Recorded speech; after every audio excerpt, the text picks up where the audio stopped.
Good afternoon, clients, family, and friends. I hope you enjoyed part 2 of our video series where we covered more of the changes to the itemized deductions and many of the family tax changes under the One Big Beautiful Bill Act.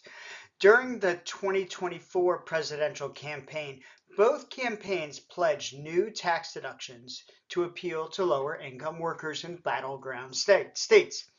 In today's update, I wanted to talk about what passed and the new changes to tipped and overtime workers will see, along with the new deductions for car loan interest and the new estate tax amounts.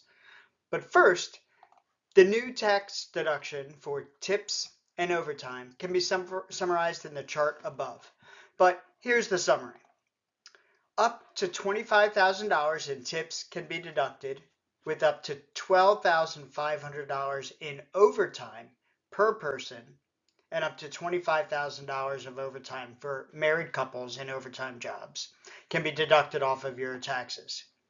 As in many of the other provisions we've been talking about, this benefit also has phase outs for income, starting at $150,000 of income for single employees and $300,000 for married filers. Let's look at the next deduction that was added in the bill. There's a new deduction for auto loan interest.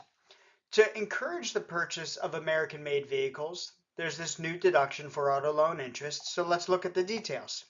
This one is temporary. It applies from 2025 to 2028. The maximum amount of interest that can be deducted is $10,000 per year. The income phase out for this one also applies from $100,000 to $149,000 for single individuals and $200,000 to $249,000 for joint filers. And this is structured as an above the line deduction. So this benefits taxpayers whether they itemize or not. And it applies to vehicles used for personal use, not for business use. And this applies to new loans after December 31st of last year. So new loans taken out in 2025 and beyond. And the most complicated part about this is that the vehicle must be assembled in the US. So how do we know?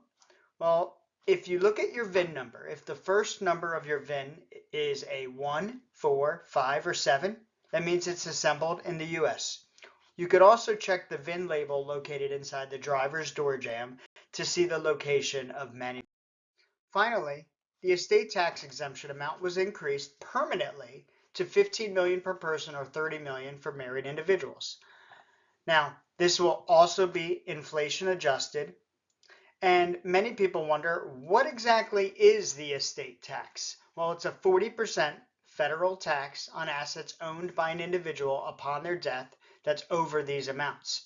So another fact is that many states, including Maryland and several others, have their own state estate taxes with much lower exemption amounts.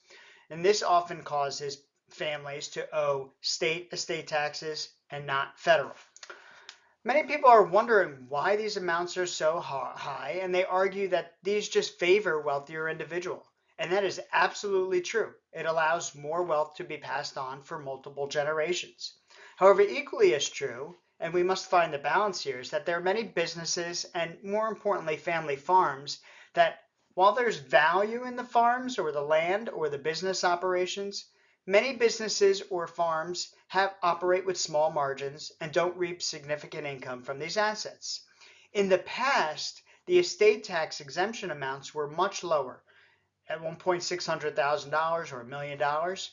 In those instances, when the landowners or business owners passed away, they were often forced to sell the business or land. And in the situation of farms, this land was then sold to multinational corporations, and they had to sell just to pay the tax. And this has enabled these multinational corporations to control more land, keep more businesses and land away from small family ownership. So that's the big changes to the increased estate tax exemption. I'm going to be back later this week or early next week with more on the One Big Beautiful Bill Act and the impact on tax laws. So have a wonderful week, and I'll see you soon. Bye now.